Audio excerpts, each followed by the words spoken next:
Kinumpirma ni Transportation Secretary Jaime Bautista na nagsumite ng courtesy resignation si Office for Transportation Security Administrator Mao Aplasca.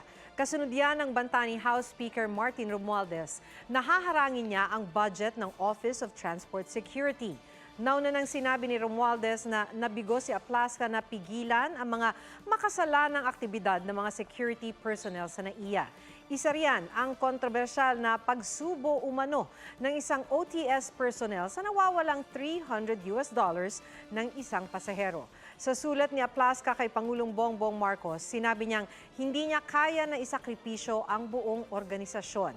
Gayunman, nanindigan siya na wala siyang ginawang mali. Ginawa rin daw niya ang kanyang makakaya para sugpuin ang korupsyon sa mga paliparan sa bansa.